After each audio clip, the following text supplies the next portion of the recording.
ending.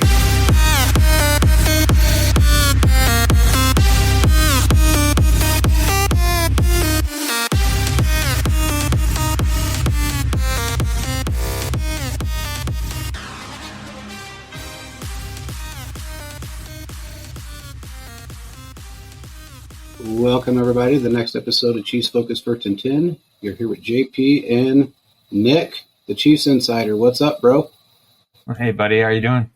I'm good, man. Just, listening to all the chatter and chitter and chatter as we do. Dang, it's been a long day. Texas started 7 a.m. this morning. Yeah. So all day.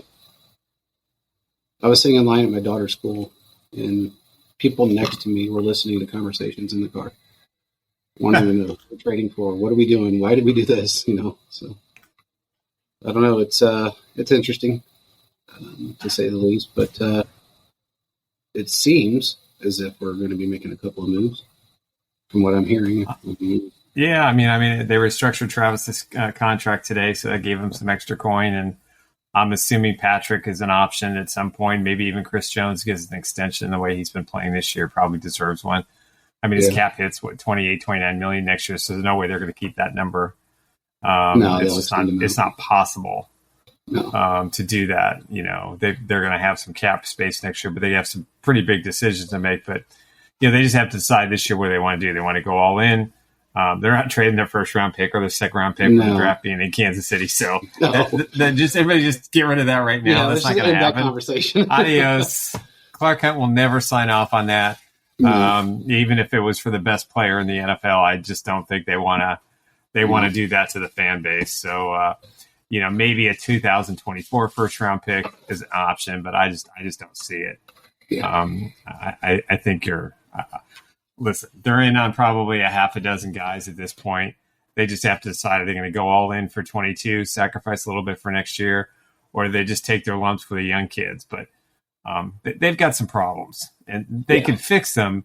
Unfortunately, the schedule is going to be in their favor after this weekend. It's pretty downhill from here, so they'll have plenty of time. But a few tweaks can't hurt. No, not at all. I mean, I think we've seen a lot of people complain about the defensive line and the rush defense. I mean, we let some guys gash us, and then we put some halt on some guys that should have gashed us even more. So it's I think we've talked about this in the past, but positioning is everything. And if you don't have the right guy in at any particular time, you're going to have that issue. Yep. Well, Chris Jones needs help.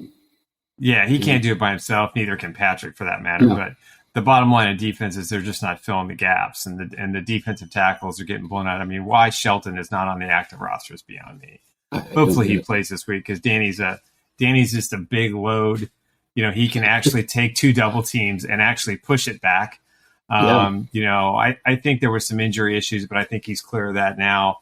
Because then the linebackers are kind of lose their leverage too, because the safeties in the corners, fill gaps, and the linebackers fill gaps. And right now they're just not filling the gaps the way they need to, because it's 5 yards into the defense before anybody touches them, because the defensive line at times, hasn't played well. When the linebackers play up, they can fill those gaps, but then it's play action and they got to worry about a whole bunch of other stuff because, Nick Bolton has been crucified by some bozo on Twitter that he's not good or no good or isn't any good anymore. And it's just like, come on, the guy's asked to cover wide receivers. I mean, he was covering wide receivers. He was covering Diggs. Yeah. I mean, you just can't ask the guy to do any more than he's currently doing. He's a Derek Johnson clone. He really is. And at the end of the day, I mean, he's a really good football player. And with Willie Gay coming back, those two are going to be pretty dynamite. So listen, the Chiefs defense, I think, is going to be okay.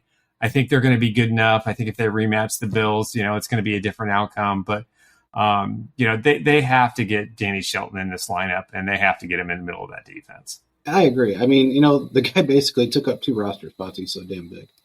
He should. I mean, honestly, I don't know why they didn't. I don't know why they haven't brought him up. I know originally what I was told, and I think you might have heard the same thing, that he was injured. Right. They didn't want to put him on IR because they figured that was a 4-game deal. and they didn't think it was going to go past, a couple of games. But now here we are going into week 7, and he's still sitting on the practice squad. Yeah, I mean, who knows? Coaches have their favorites, and we all know how nepotism works on an NFL roster. Yeah. So at the end of the day, it's just a matter of what do they want to accomplish. Now they have their bye week coming up, so I'm assuming some changes are going to be made. They're going to tweak some things during those 2 weeks. Before I think they're at home against the Titans, if I'm not mistaken, on a Sunday night. So they'll have a little bit extra time, but they're all relatively fixable issues that they can deal with as long as they stay healthy and they get all their guys back. And Fenton decides to play like he did a year ago, and the rookies in the corners play better. They got a baptism by fire, and that's only going to help them down the road because they're not going to face a better pair of receivers than that, moving forward until they get into the postseason. At least based on the injuries and some of the things we've seen with their upcoming opponents. I agree. And, really when you think about it, all these people are crucifying our corners, but we have 3 rookies out in the secondary that have went up against the 3 top wide receivers in the league, and they've held their own. I mean, you can't really expect these guys to come out and go up against a Diggs, an Adams, a Mike Evans, and be perfect. Right. But they've held their own. I think Jalen Watson's a star in the making. Yep. He's done a really good job for somebody. One, he's a smaller corner in a lot of ways, but he's he's just done things that most corners that are veterans haven't been able to do thus far against those wide receivers. Look, we held the Bills to 24 points. No matter how you look at it, we held them to 24 points. Right. They didn't get the deep balls like they got in every other game this season. Right. I mean, look at what they did. They 98-yard touchdowns, 70-yard bombs. They haven't been able to do that. They weren't able to do that with the Chiefs. No, they weren't. You can't complain too much.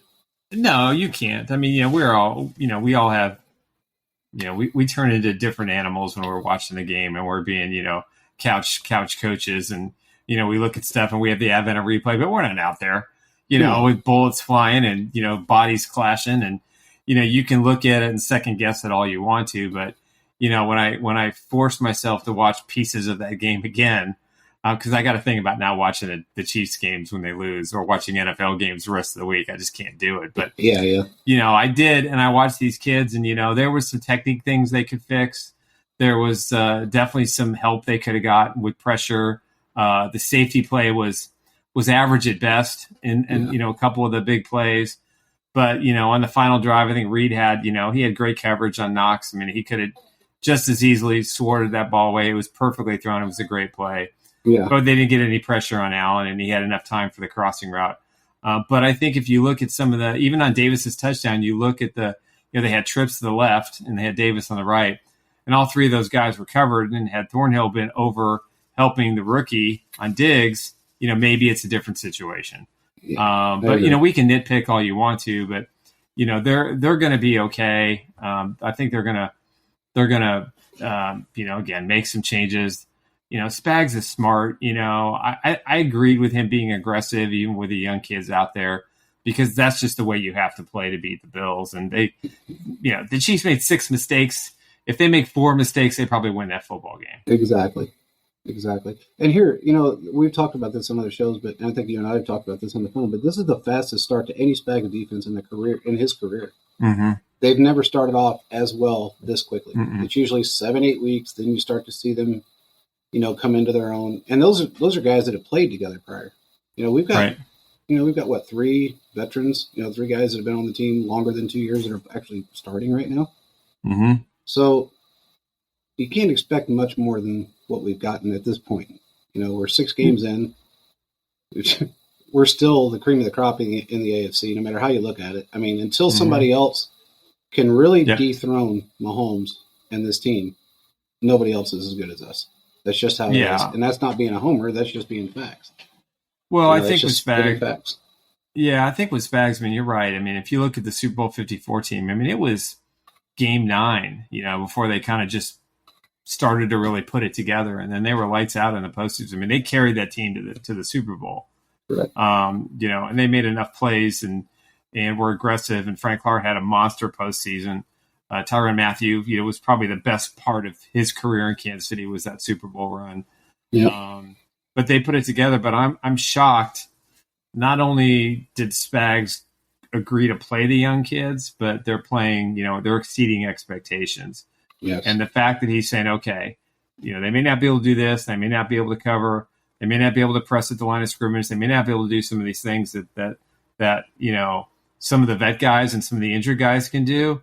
Mm-hmm. But he said, you know what, they're going to have to learn how to do it eventually, so why not do it in a game? And, the first, 7 games of the NFL season for the Chiefs, they're playing 7 playoff teams, or except for the Chargers, 6 playoff teams. Yeah. And that's a tall task. It really is. And if they come out of this 5-2, even if they're 4-3, like I said, the sledding for the rest of the schedule's a pretty even slope for them, and they should be favored in every game going forward. Yeah, I mean, it's interesting because I guess there's only a couple metrics out there for, strength of schedule, but they had us ranked top 2, top 3 in the hardest schedule in the league. Yeah. So to have a bunch of rookies out there and first-year guys, I'm not complaining. And, something that is kind of frustrating. We can't expect a bunch of wide receivers that have never really played with Mahomes. It's a twofold, because you've got Reed's Playbook, which is a damn Stephen King novel, and then you have Mahomes, which is a very unconventional quarterback. And you have to learn his movements and what he's thinking just by his little gestures and his eye movements, and it's a lot to learn. And you and I both have spent a lot of time on an NFL field to see what these guys go through day in and day out, rookies and veterans and everybody else, so I love to hear all the complaints, because in the end of the day, it's all for nothing. These guys get all frustrated and irritated. And I still think we're going to end up in the AFC Championship game. We may end up winning the AFC. We just don't know yet. I'd love it if they actually got on the road and won it. But as far as the receivers go, I think the thing to remember is, Patrick started working with a lot of these guys in March. Obviously, Sky Moore came in via the draft. He's working with Watson and Juju and MVS. And, so he had these guys, working in Texas, and was able to kind of, see their the way they do things and get them up to speed. And I think that's helped. I think they'd probably be less – the distance right now would be less than it is if they hadn't had the offseason they had together. Yeah. And, I think right now, Juju, I think, is figuring it out. I think he understands it. Sky Moore is their best route runner, but he just doesn't know all the offensive pieces yet. Correct. Like in that ill-fated pass, in the first quarter, Sky was too close to MVS. If he'd have just moved to his right, he was wide open. He would have been wide open.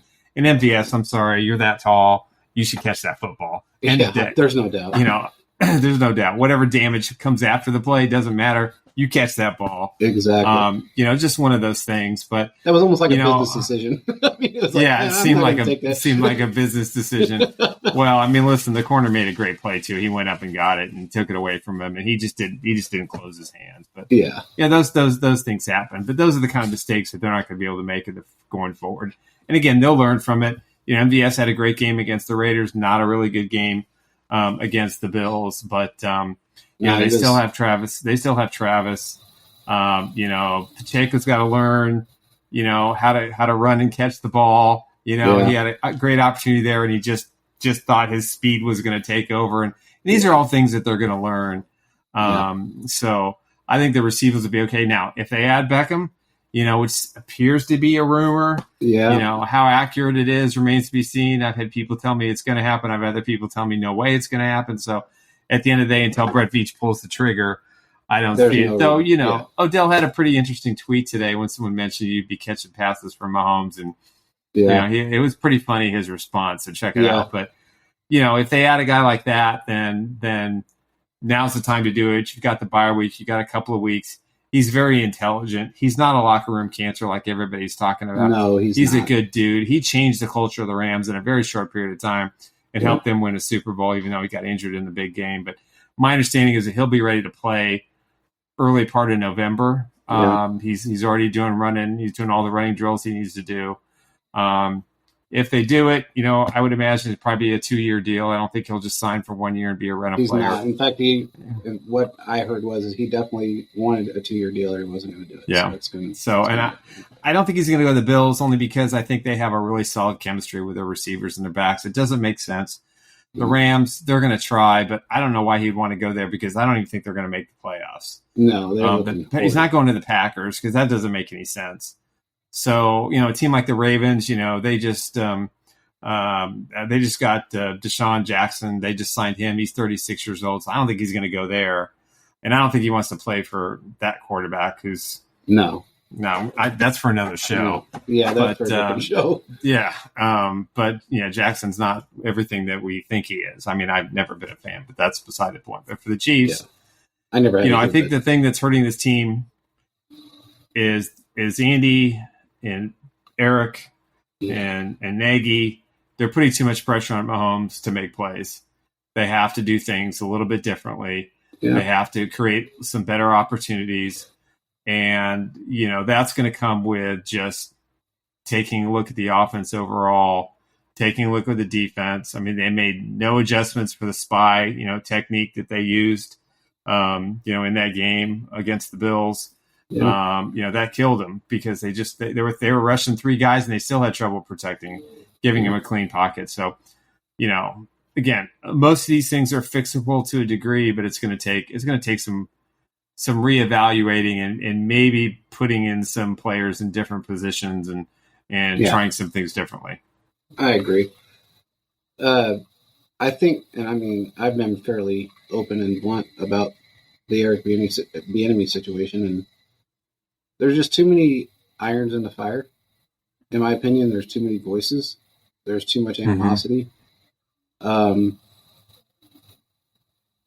in my opinion, he needs to be gone. He should have already been gone. Right. It should have happened last year, or at the start of this year, I should say.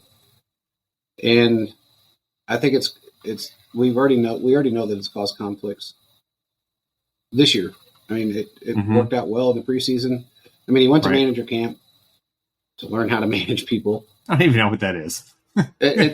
Apparently, it's a class. Right. I really don't know what it is either. I'd never heard of it prior to this, but he went, and he was good through training camp, preseason, week 1, week 2. I noticed it right off the bat, and then week 3 it hit, and it was like, okay, he's back.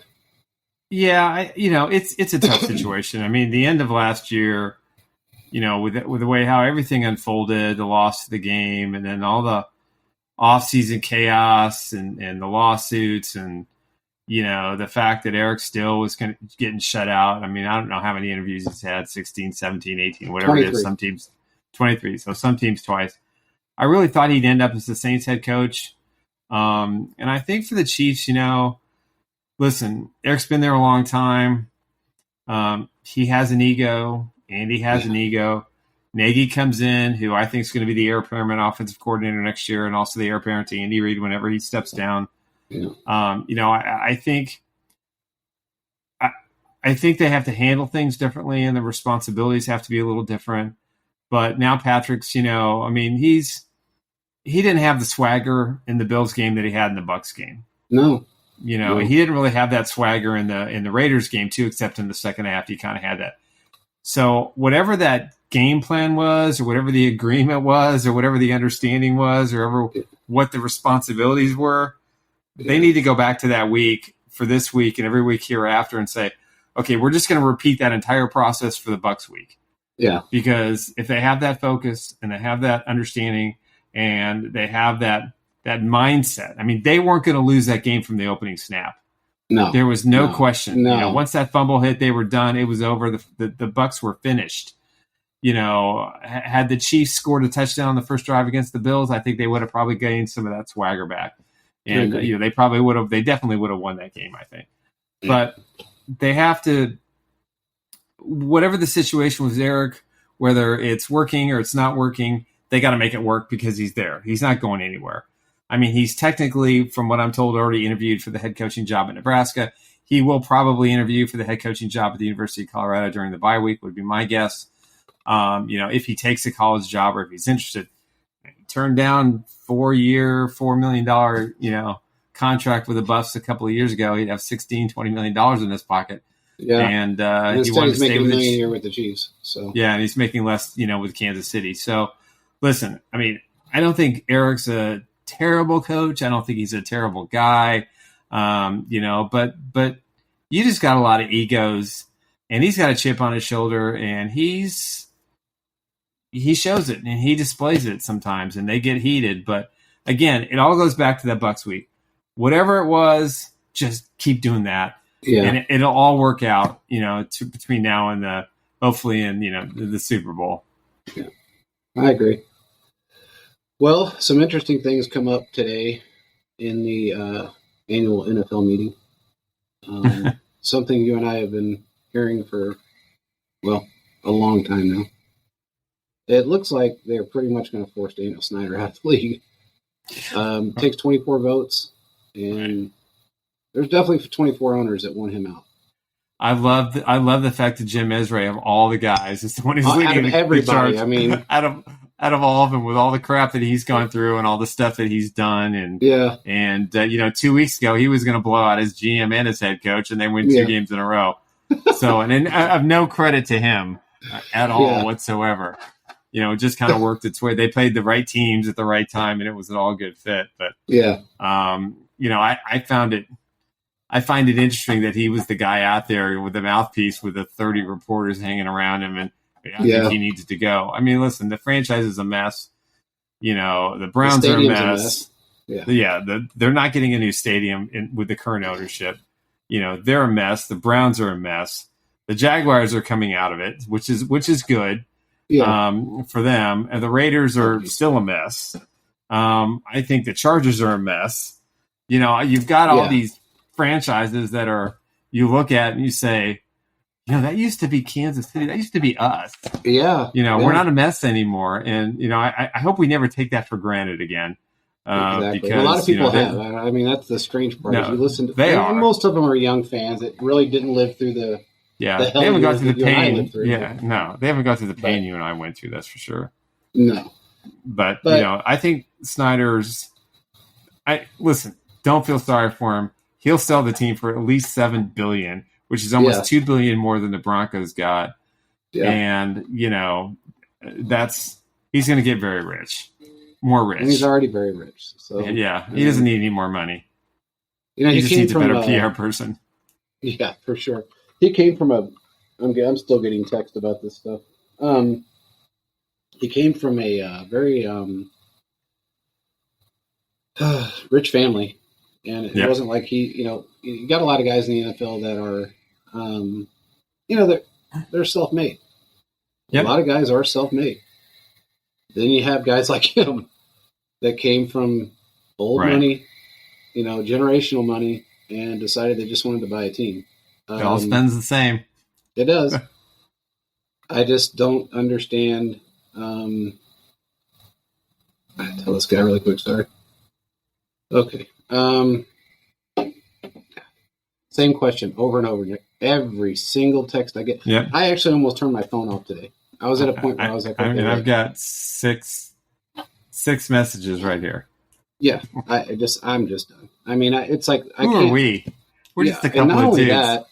We're just a couple of guys that, we get information here and there, but damn, I mean, we're not going to get, it's like when we do get stuff, and there's no doubt, everybody knows it, but there's certain things we're not going to get.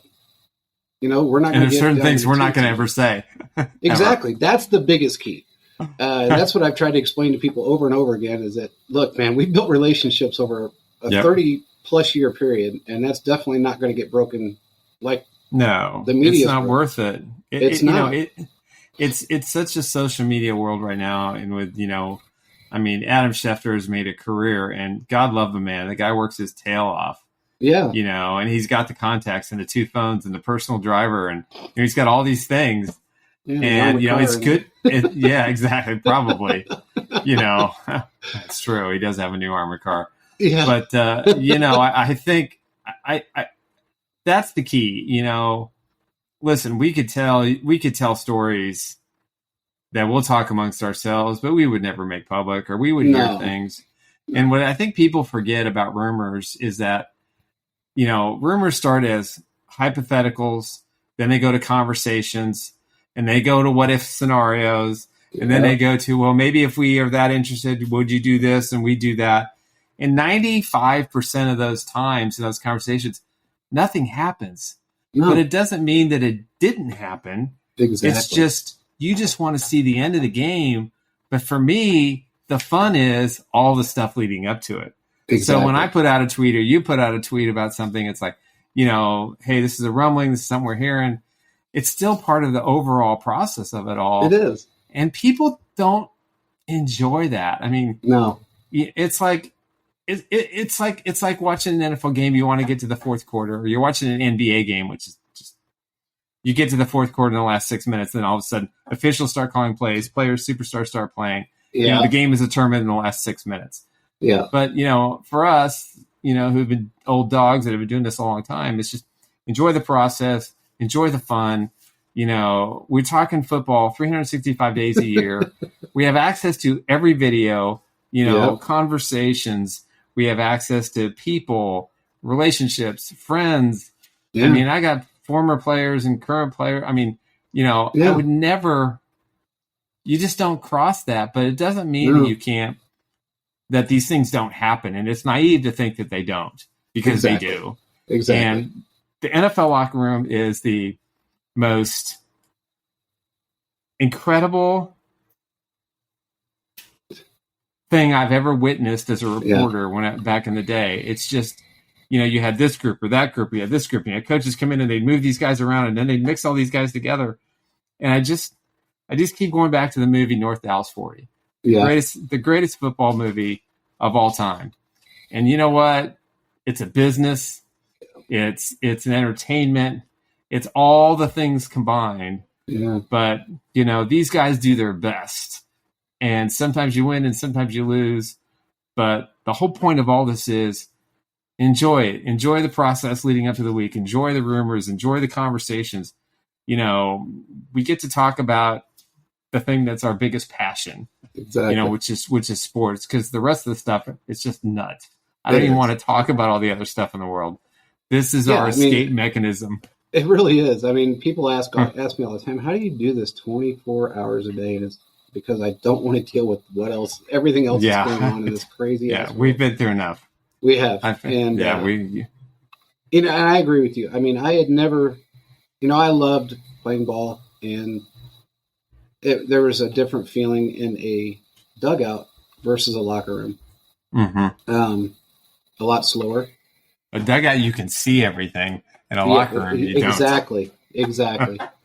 And, you always have your different experiences with different players. Right. As you know, Derek Thomas and I were really close, and I got to spend a lot of time with him and Marty and everybody else for 10 years. And it was so different after I left baseball because, watching Bo Jackson that wouldn't talk to anyone at all, 4 hours before a game, he wouldn't even come near you.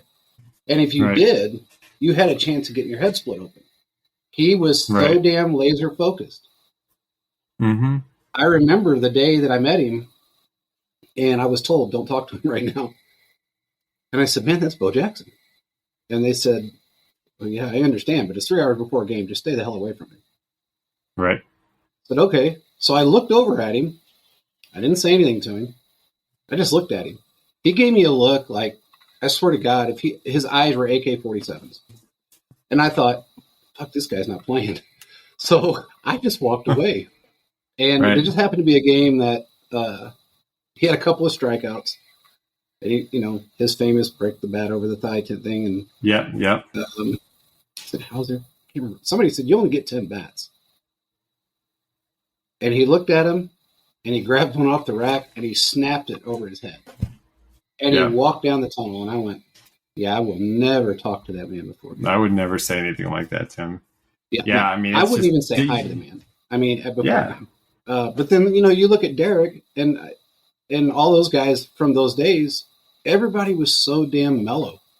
They were so easy to get, well, for the most part. There was a couple of them. Well, yeah, they did their stupid stuff off the field, but they were still good people. They were very good people. They made up for it. You knew Derek as well as I did. And, I mean, good God, did he make – everybody made mistakes. When you come from an upbringing like he did. Sure. And you get handed that kind of money, look, you're going to enjoy it. It's that simple. Yeah. But he learned from his mistakes, and that's what people don't understand about him is he would make them, and he would learn from them, and he'd move forward. But he was such a good-hearted person. But the locker room was so different compared to baseball. Oh, my God. That was just like, when I first when Herm came in, and he changed the locker room completely. Yeah. You had the offense and the defense and the special teams were all in their own sections. Yeah. And he just mixed it all up. Yeah. And I thought that was really good. It was. You had I mean, the quarterbacks were together, obviously, and you had Tony Gonzalez with 2 lockers, which I thought was always hilarious. Man. I love Tony. Tony's the best. And, so again, all those things, and that's how you build your relationships, and that's how you get to know these guys. Exactly. Then you run into them in the street, or you run into at a party, or you're out having food or something. I mean, it's just an enjoyable. It was so much fun, and today, everybody's kind of so guarded. It is not quite the same because it's all gone social media, and And it's you're right, and it's such a damn cesspool of people just looking for a reason to sue one of these guys. So it's harder to get closer to a player now versus back then. Yeah, it's almost impossible. I mean, growing up for me, I had Hank Stram and Bobby Bell on one side of my neighbor. They were my neighbors, and Bobby had a pool, and we just knock on his door. We'd go swim, and he'd be out of town, and we'd clean up, and he'd show up, and we would talk for hours. I mean, it's just Hank, the same thing. We just we're going to the Stram house. I didn't think it was any different than going to the Joneses house. Exactly. To me as a kid, it was completely different, and now you're right. They're so guarded, and that's how information is right now. It's very guarded. I mean, Andy's a different communicator with the media and with the way he does things versus the way Marty did things, or Herm did things, or Dick Vermeil did things. Yeah. It's a different era. I mean, you could sit down in a conversation with Dick in the hallway at Arrowhead and be talking for an hour. Yeah. You could he do never the same stopped thing. Talking. No, he was great. He yelled at me once. I loved only him. One time. But you just don't. It's so different now, and so for guys like us and for fans that don't know really what we've experienced and kind of how it works behind the scenes, it's what someone puts in 127 characters, and so it's kind of one of the reasons why we joined forces was that we would be able to just say, we can cut through some of the noise. Both of us are 1 to 2 degrees of separation from being able to find, plausible, not plausible, possible, not possible. Exactly. But we're never going to break stuff. I'm just not interested in doing that anymore. It's let the other guys have their day, and we can let's talk about it, and say, hey, we kind of told you so. This is the direction they were going. But I think that everything we've experienced in the Andy Reid era is, thank God we're not the Texans. Thank God we're not the Browns. Thank God we're not the Panthers. The Jets and the Giants seem simultaneously at the same time to have turned their franchise around, which I think is great for the NFL. Yeah. And it's hard to be consistent, and it's hard to do what the Chiefs have done. What 6 straight AFC West titles? And the way Andy came in, full blaze and changed the culture immediately, and they were 9-0 to start the season, and his first year, and what he's done is quite remarkable, and he's had to deal with some stuff off the field, and he's had to, he's still a human being, and he's still a person, and this is his franchise right now, and he'll do what he has to do to get another Super Bowl, because I think that's something he really, really wants. He's going into the Hall of Fame, but again, guys, Chiefs fans, relax. Take a breath. It's all good, man. It's just it's funny you say that about calling out players. The last player I called out that I knew was 100% lock was Shady McCoy. And I called it out, I think on a Friday, maybe Thursday. Mm-hmm. And I put out on Twitter, I said, Shady's going to sign by Monday, maybe Sunday night. I would expect Sunday night. Mm-hmm. Man, I got lambasted. I mean, every stroke on Twitter was nailing him. Yeah. And then he signed Sunday night. They announced Yeah. it Sunday night, I should say. And after that, everybody kind of left me alone. But I mean, at that point, it was like, you know what? It's just not worth it because most of the guys that are going after you are people that, one, don't even live in the city. Like I've had guys say, well, I became a fan because of Joe Montana, or I became a fan because of this. You know, we were born fans. So there's a lot of difference, you know, in that, you know, and then you have your guys that are very young that don't even remember the 2-14 season. Yeah. So they don't even know who Len Dawson is. They don't know who Len Dawson is. You know, I mean, if you brought up half the players from anywhere from 1968 to 1980, they wouldn't know who they were. I mean, probably through the 80s too. You know, I mean, I was there and I know you were. Well, there's every reason to forget everything in the 80s. Oh God. So, I mean, the one thing I remember the most was that stupid, ignorant mistake we made by grabbing Todd Blackledge over everybody else. Dan Marino. Dan God. Marino thought he was going to be a Chief. Yep. He was convinced he was going to be a Chief. He never in their wildest dreams, that's what he thought. And when that happened, I mean, that was John Malkovich. He fell in love with that one touchdown pass in the Sugar Bowl by Blackledge where he threw it 60 yards on a dime. Yeah. And he said, I can build that quarterback. And, you know, I mean, Eason and Elway. And well, obviously, I didn't have a chance to get Elway. You know, I mean, that draft. Well, I think we had a chance to get Kelly, though, at that time, right? They had a chance to get Kelly, too. But the rumor was he was always going to go to the USFL, so that was going to be a tough. And that's probably something that the Hunt family didn't want to deal with. But Marino should have been their quarterback. And the fact he was drafted by the Royals, a year earlier, should have been their precursor to say, you know, dummies who just take this guy. But, exactly. You know, again, that's a different era. I mean, again, we'll have to do a show. Let's do a show next week, and let's go back and talk about some of the we'll take our best 60s, 70s, 80s, and 90s shot and enlighten some people about some of the stuff that happened. I think that might be kind of fun. It'd definitely be fun for sure. You know, let's get into this running back situation because I noticed something. I rewatched that Bills game, I think 3 times now. Slowed it down, sped it up. I've done everything I can do to try to figure out what the mindset was behind pulling Pacheco and putting CEH in when he couldn't get more than a yard and a half. Most of it was, you know, line of scrimmage. You know, I think he was at 3.4 because he had one decent run. But he ended up at 2.2, I think. Yeah, maybe it was 2.2 by the end of the game. But when you have something that's working, I think I've always said this, and I don't know, maybe I'm wrong, but how many running backs do you see as an offensive coordinator that actually work out? And sometimes I feel like that bias rolls in, and I know, look, I get it. They made their mistake. They drafted a running back in the first round. He hasn't worked out. He's been injured 3 times. He's not producing. He runs in slow motion sometimes. He doesn't see the holes. I learned one thing about him, and I don't know if you noticed this or not, but if a play is called, no matter who calls the play, and it says run up the middle, no matter if that hole closes or not, he runs up the middle. He will run into a brick wall instead of improvising and thinking, shit, maybe I better roll out. I don't know if he has the speed to do that, though. Well, that's the thing. I mean, you notice the running plays they were doing where they were just pinching the guard into the center and the tackle was pushing out to create a big hole. Yeah. And he was still not – I mean, if that was Jamal Charles, he would have scored about 6 touchdowns. Exactly. Because there was like 5 or 6 opportunities.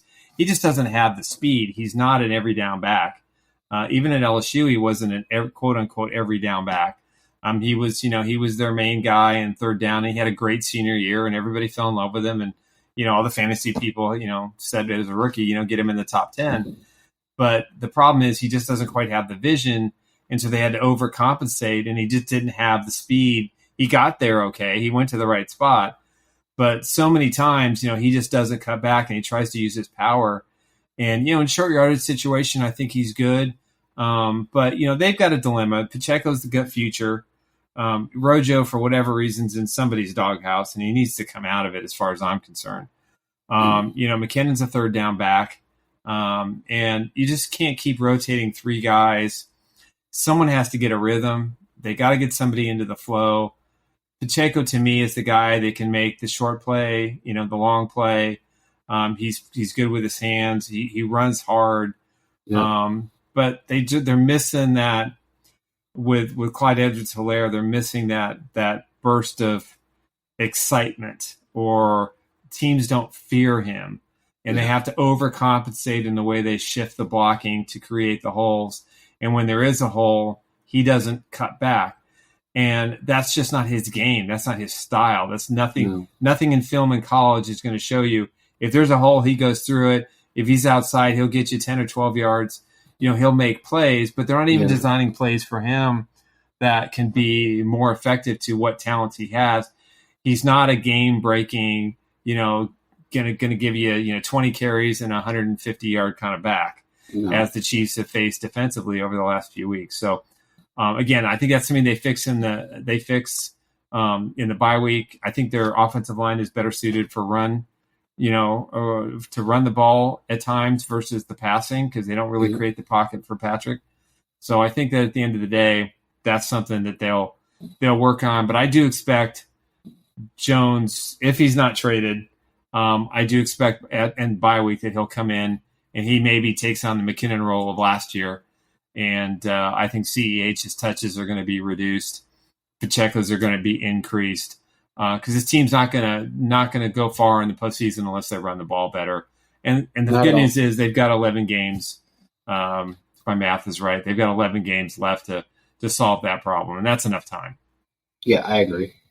I think. I have heard a few times that Pacheco is probably going to be what they, quote unquote, running back one coming out of the bye week, and let's see if that actually happens. We'll see what happens.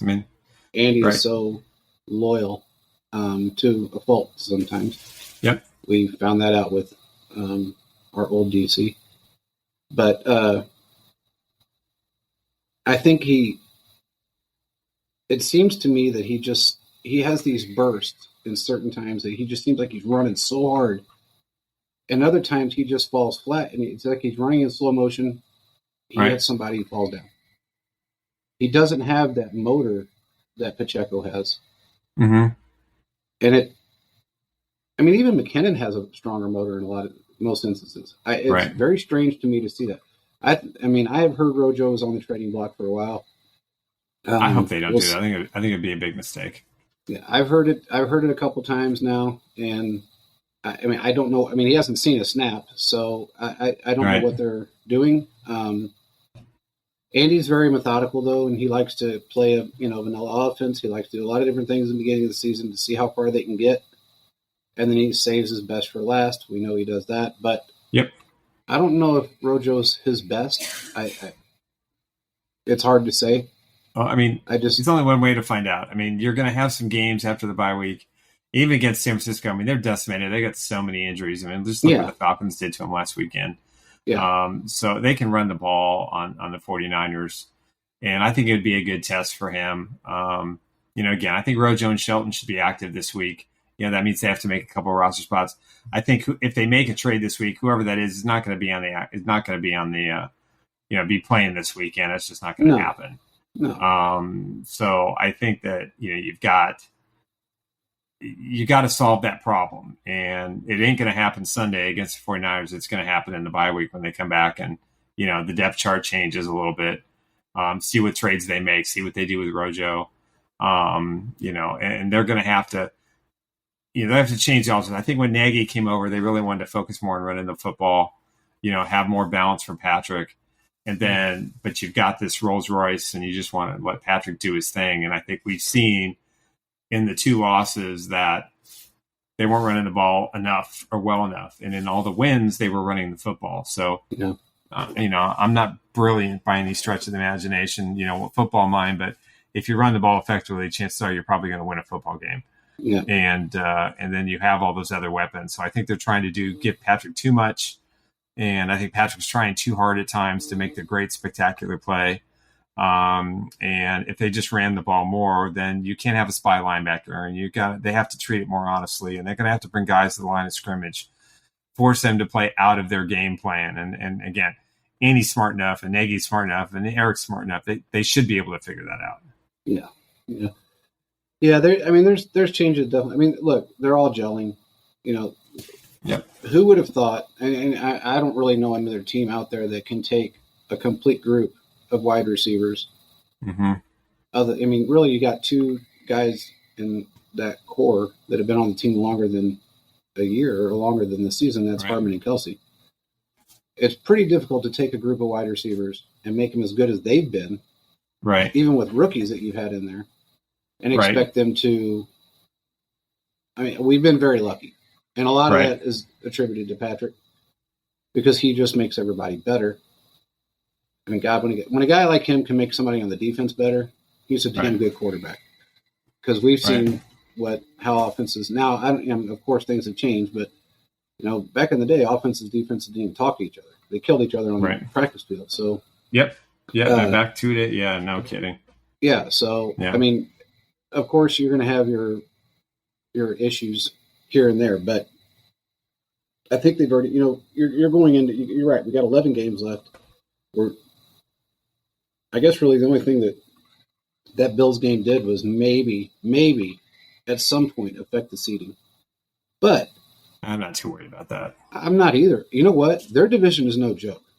I mean, regardless of how you look at it, the Jets are not a joke.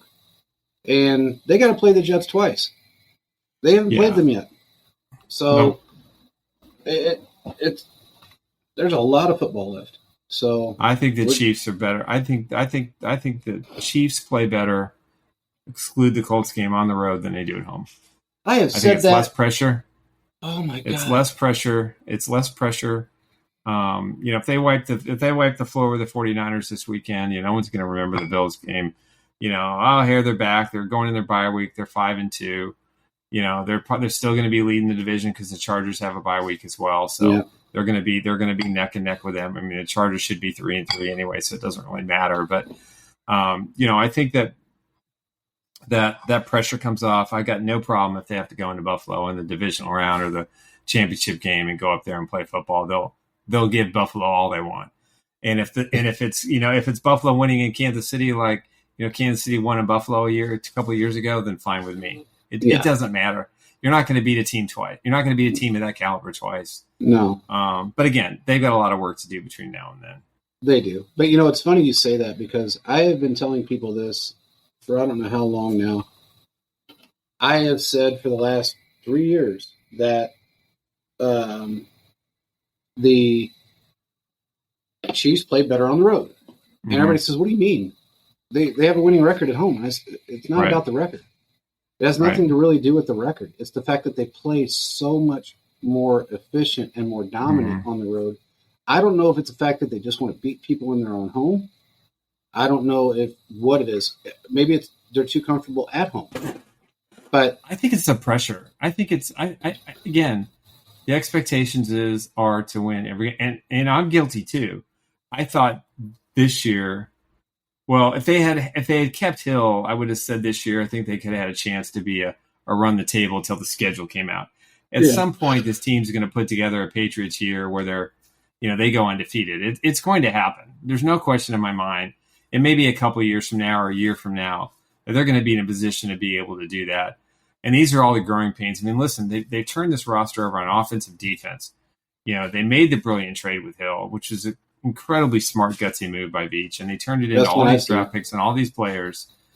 And, the fact that they're even at 4-2 at this stage, our expectations are they should win every football game. But, despite playing, terrible in the Colts game and mostly, 50-50 in the Bills game, the Raiders game, I think there was some luck involved there, and the NFL gods said, "Hey, you're going to win this game."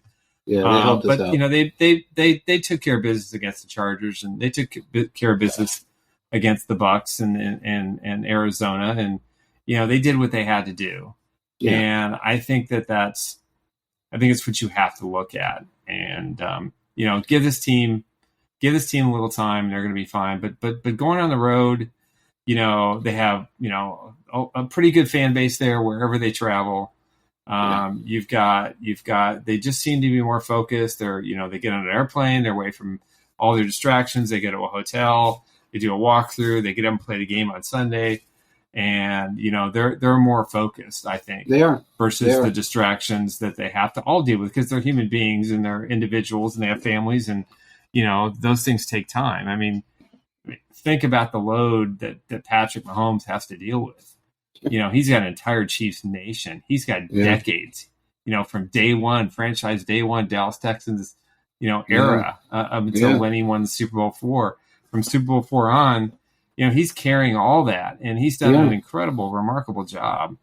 Which at such a young age, I mean, I don't know anybody, having a good mother and father, and having a good family, and having a great guy like Lee Steinberg, who, Lee protected him and did everything he could the first year, and worked really hard with him and his family, and he's got his guys, and taking care of him. And Patrick has taken on all this responsibility, and I think when he gets on the road, it's just a little different.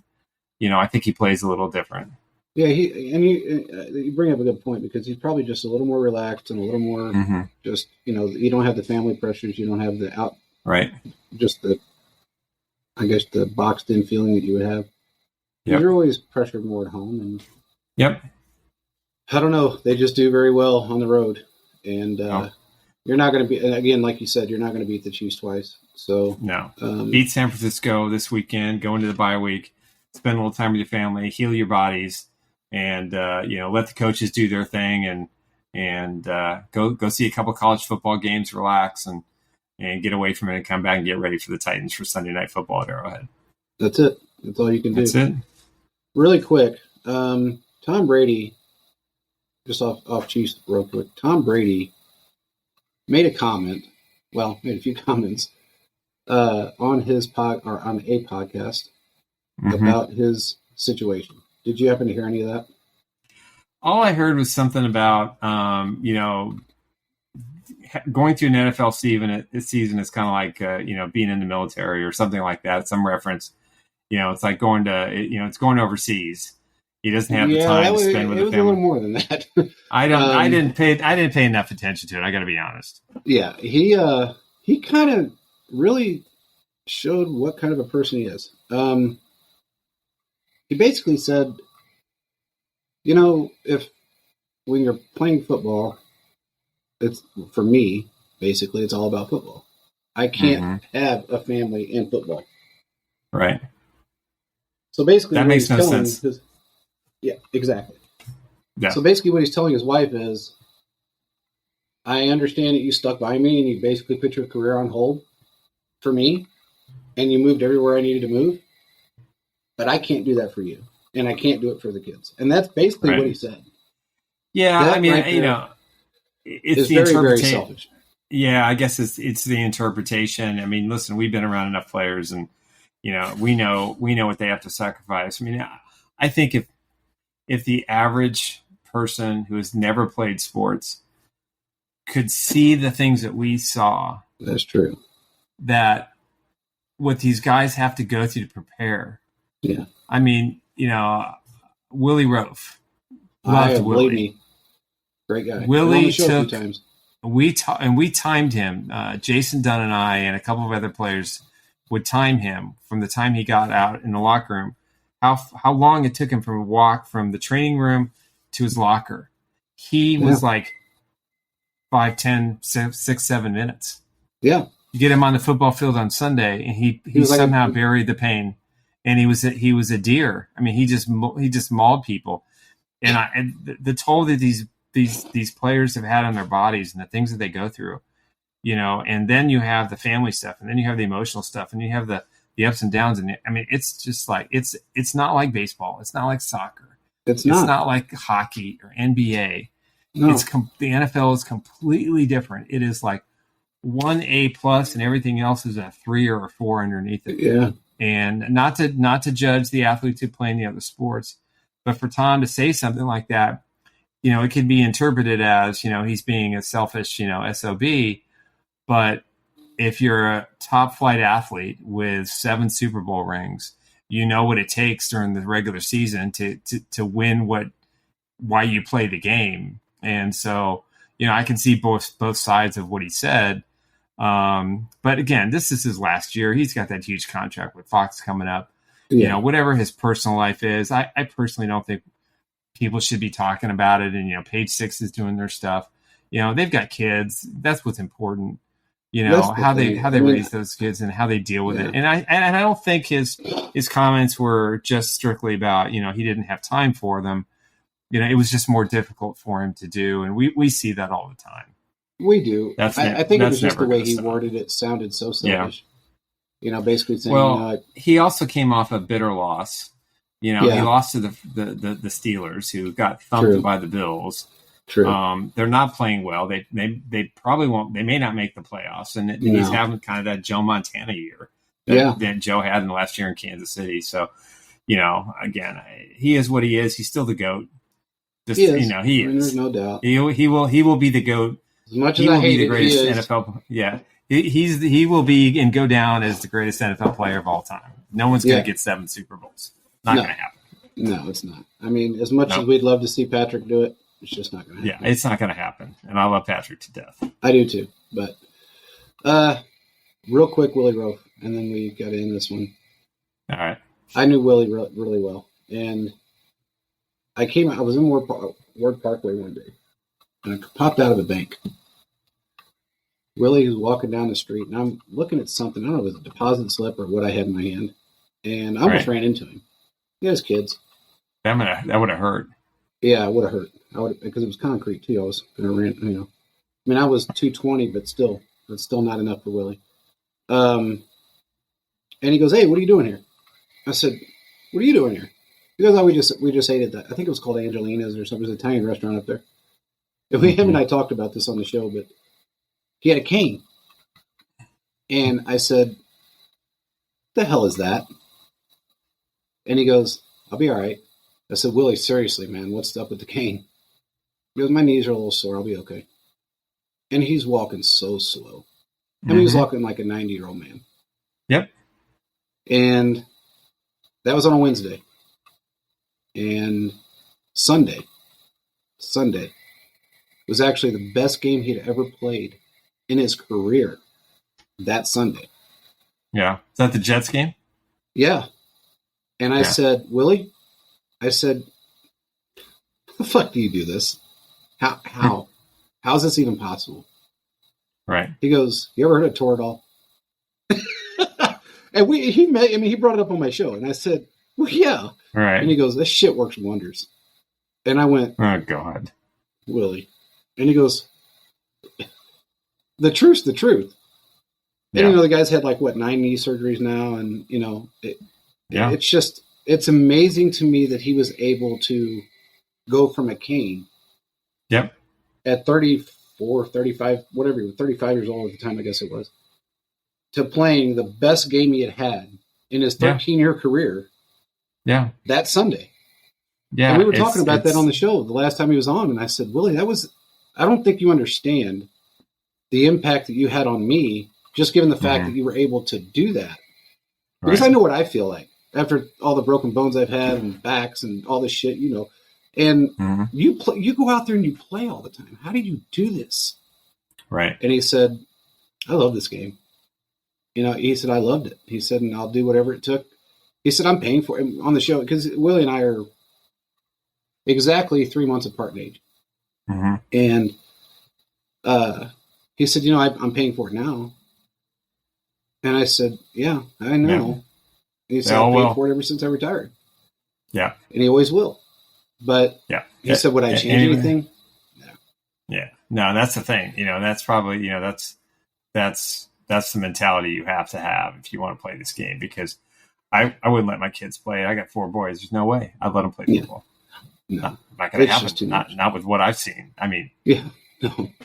I mean, when you walk into a room and you see a guy, that big needle going into somebody's knee or an elbow. Yeah. Yeah, I'm good. I just. Yeah, all you have to do is look at Jim Otto's knees. The former center of the Raiders, and that's when I realized. And I saw what Bobby Bell went through, and some other players, and the wear and tear on these bodies, and even today with the advanced equipment and the advanced helmets, and and they don't feel as much. Trust me, they feel. They do. They feel it. I mean, so it's crazy to think. I mean, even Angie, when I talk to Angie, she says all the time, I don't know how he did it. His wife, for anybody that doesn't know, his wife is Angie, and she says, I just don't know how he did it. And he just did. I mean, there's a lot of guys out there that took a lot of punishment to keep going. He was amazing. He was something. He was something else. I'll never forget his time in Kansas City. That's for sure. Yeah, it was a lot of fun. That was a great offensive line. God darn. And I actually thought this one had an opportunity to maybe get close. No, not going to happen. No. Interior-wise, yes. Outside, that's a work in progress. Correct. So we'll just have to see how it goes. All right. Well, man, it was a pleasure. Sounds good. Hey, Nick, I think you're going to come on, once a week now or something? Yeah, we'll do it once a week. Absolutely. Once a week. Yep. So for everybody out there, check it out. Follow Nick on Twitter. Check out Primetime Sports Talk. Just primetimesportstalk.com, chiefsfocus.com. And we'll get you all the information you need. We appreciate you. That's good, Peace bud. out, guys. RJB, out. Take care.